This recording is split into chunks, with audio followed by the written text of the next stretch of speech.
प्रभु श्रीरामंकर सदासर्वदा प्रिय होइथांती यही छटी राशि एवं जदि यही छटी राशि मध्य आपणकर राशि अच्छी तेबे खूब शीघ्र आपण मैंने धनी होगापाई जाउछंती, मालामाल होगापाई जाउछंती एवं आपणकर सबु इच्छा पूरण होगापाई जाउछि। नमस्कार बंधुगण, आजिर यही भिडियो आपण मैंने जानिबे जे दुनियार शक्तिशाली राशि मध्यरु कौन सही छटी राशि जो मानकर पाखरे रही प्रभु श्रीरामंकर कृपा एवं आसुथिबा समय सेमाने शक्तिशाली हेबापाई जाउछंती, सक्रिय हेबापाई जाउछंती, निज जीवन सबु दुख दुर्दशा को सेमाने पोछिदेवाई जाउछंती एवं निज जीवन में सेमाने किछि नुआ अचीवमेंट को पूरा करने जाउछंती। निज जीवन लक्ष्य सेमाने पाई सारिछंती एवं जहाँ सेमाने आशा करिवे आगामी दिन मानकरे से सबुगुड़िक प्राप्त करिपारिबे एवं आसुथिबा समयटी आपणक पई खूब भल रहिबो बोली आपण जानि रखंतु। यदि यही छटी राशि मध्यरु आपणक राशि अच्छी तेबे आपण निश्चिंतारे रुहंतु एवं आपणक कार्य को करि रखंतु, कारण खूब शीघ्र आपणको सफलता मिलिबो। या उपरे आपण माने आपणकर ग्रह माने सुचलन करूछंती एवं प्रभु रामचंद्रंकर कृपा मध्य यही छटी राशि मध्यरे अछि। आपणक चला बाटरे जेते भी सब कंटा थिला से सब गुड़िक दूर होइजिबो एवं आसुथिबा समयटी आपणक रास्ता रे फूल बरसीजिबो। आपण मानिकी चलतु जे आपणकर सब दुख दुर्दशा दूर हो सारी बोली। यदि 12टी राशि मध्यरु 6टी राशि एवं यही 6टी राशि मध्य आपणकर राशि रहुछि तेबे आपणकर आपण बहुत लाभवान अटंती एवं भाग्यवान अटंती मध्य। तेबे फ्रेंड्स, डेरी न करी आसंतु आमे जानि रखिबा जे कौन सही 6टी राशि एवं आपण देखंतु जे आपणकर राशि यही 6टी राशि मध्य रहिछि कि नाही एवं यही वीडियो को निश्चित भाव में गोटे लाइक करंतु एवं तले जय श्रीराम निहाती भाव में कमेंटे करंतु।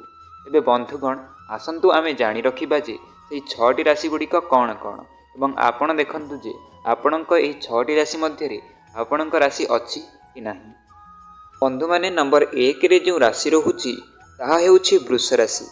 वृष राशि व्यक्तिविशेष मानकर उपरे रामचंद्र कृपा करिछंती एवं दीर्घ 77 वर्ष पर सेमानंक जीवन में खुशी आसीबा पई जाउछि।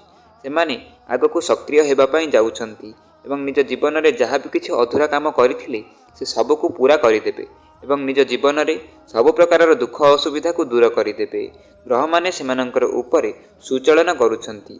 सब ग्रह मानकर सपोर्ट वृष राशि व्यक्तिविशेष माने पाई पारिबे एवं सेमानंकर बृहस्पति ग्रह सुचलन करुथिबारु सेमानंकु आर्थिक समस्या बिल्कुल भी हेबो नाही। बृहस्पति ग्रह मां लक्ष्मींकर सूचक होइथाय, जहाँ फल आर्थिक समस्या सेमानंकु बिल्कुल भी हेबो नाही एवं सेमाने निज जीवन में खूब भल करिपारिबे। नंबर 2 रे जो राशि रहुछि ताहा हेउछि कर्कट राशि।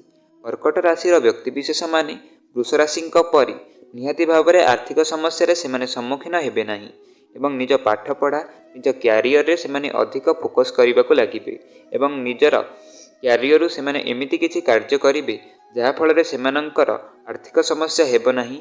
जो भी कार्य सेमाने करिबे सेठारु सेमानंकु प्रशंसा मिलिबो।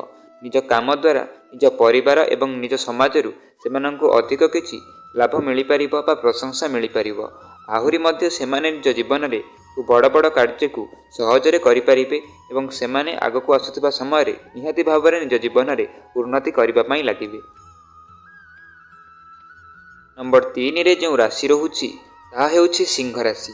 सिंह राशि व्यक्तिविशेष माने यदि आपण एही भिडियोटी को देखुचंती तेबे आपण माने जानि रखंतु जे प्रभु श्रीरामंकर कृपा आपण पाई सारिछंती एवं आगामी दिन सबु आपणक अनुसार चलिबा पई लागिबो एवं जहाँ सबु आपण भगवानंक ठारू आशा करिथिले निज कर्म ठारू आशा करिथिले से सबु फल आपण प्राप्त करिपारिबे एवं आपण मानिकी चलंतु जे आपणक चला पथरे गोटे भी कंटा आपण पाइबेनी एवं आपणक जीवन सुख और समृद्धि रे भरी जिवो। आपणक शारीरिक अवस्था ठीक रहिबो एवं जदि आपण कोनोसी रोगरे अनेक दिन धरी पीड़ित होई रहिथिले से सब दुख कष्ट वर्तमान ठारू दूर होई जिवो। सिंह राशि व्यक्तिविशेष माने यदि आपण एही भिडियोटी को देखुचंती तेबे आपण मानिकी चलंतु जे वर्ष 2024 रे आपणकर सब दुख दुर्दशा दूर हेबाकु लागिबो एवं आपणक जीवन में हस खुशी पुणी थरे फेरी आसिबो। नंबर 4 रे जो राशि रहुछि ताहा हेउछि तुला राशि।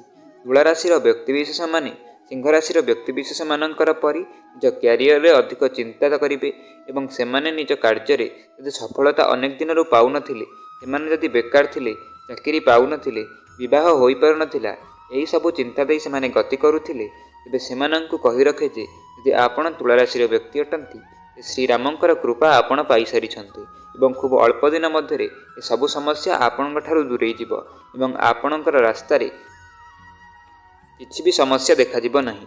ତେବେ ଆପଣ ନିଶ୍ଚିତ ହୋଇ ରୁହନ୍ତୁ ଏବଂ ନିଜ କାର୍ଯ୍ୟକୁ ଠିକ୍ ଭାବରେ କରନ୍ତୁ। ନମ୍ବର 5ରେ ଯେଉଁ ରାଶି ରହୁଛି ତାହା ହେଉଛି ଧନୁରାଶି। ଧନୁରାଶିର ବ୍ୟକ୍ତିବିଶେଷମାନେ ମା ଲକ୍ଷ୍ମୀଙ୍କର କରୁଣା ତ ପାଇଛନ୍ତି, ତାପରେ ମଧ୍ୟ ଆପଣ ଶ୍ରୀରାମଙ୍କର କୃପା ମଧ୍ୟ ଆପଣ ପାଇସାରିଛନ୍ତି ଏବଂ ଆପଣଙ୍କର ଆସୁଥିବା ଦିନଗୁଡ଼ିକ ଖୁବ୍ ଭଲ ରହିବ। ଆପଣ ଆସୁଥିବା ଦିନମାନଙ୍କରେ ସଶକ୍ତ ରହିବେ, ସକ୍ରିୟ ରହିବେ ଏବଂ ଆପଣ ଆଶାନୁରୂପକ ଫଳ ପାଇପାରିବେ, ଯାହାଫଳରେ ଆସୁଥିବା ଦିନମାନଙ୍କରେ ଆପଣ ଖୁସିରେ ରହିବେ। ନମ୍ବର 6ରେ ଯେଉଁ ରାଶି ରହୁଛି ତାହା ହେଉଛି ମକର ରାଶି।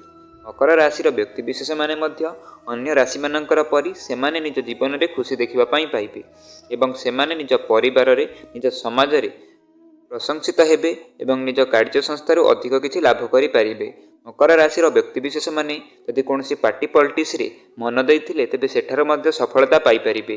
ବ୍ୟବସାୟ, ରାଜନୀତି ଭଳି କ୍ଷେତ୍ରରେ ଯଦି ଆପଣ କାର୍ଯ୍ୟରତ ଥିଲେ ତେବେ ସେଠାରେ ମଧ୍ୟ ଆପଣଙ୍କୁ କିଛିଟା ଲାଭ ବା ଖୁସି ଖବର ମିଳିବ ଏବଂ ଆପଣ ମନ ଦେଇ କାର୍ଯ୍ୟ କଲେ ନିଶ୍ଚିତ ଭାବେ ଆଗକୁ ଆହୁରି କିଛି ଲାଭ ଆପଣ କରିପାରିବେ। ତେବେ ଫ୍ରେଣ୍ଡସ୍, ଏହି ଥିଲା ସେହି 6ଟି ରାଶି। ଯଦି ଆପଣଙ୍କର ରାଶି ଏହି 6ଟି ରାଶି ମଧ୍ୟରେ ରହୁନାହିଁ ତେବେ ଚିନ୍ତା କରିବାର କୌଣସି ପ୍ରକାରର ଆବଶ୍ୟକତା ନାହିଁ। ଆପଣ ନିଜର କାର୍ଯ୍ୟ କରି ରଖନ୍ତୁ। ଜଗତର ନାଥ ଜଗନ୍ନାଥଙ୍କର ଉପରେ ଆପଣ ଭରସା ରଖନ୍ତୁ। ନିଶ୍ଚିତ ଭାବେ ଆପଣଙ୍କୁ ବହୁତ ଅଧିକ ସଫଳତା ମିଳିବ ଯଦି ଆପଣ କାର୍ଯ୍ୟ କରୁଛନ୍ତି। ତେବେ ଫ୍ରେଣ୍ଡସ୍, ଏହି ଭିଡ଼ିଓଟି ପସନ୍ଦ ଆସିଥିଲେ ତଳେ ଜୟ ଶ୍ରୀ ରାମ ନିଶ୍ଚିତ ଭାବରେ କମେଣ୍ଟଟିଏ କରନ୍ତୁ ଏବଂ ଏହି ଭିଡ଼ିଓକୁ ଗୋଟେ ଲାଇକ୍ଟିଏ କରନ୍ତୁ। ଧନ୍ୟବାଦ।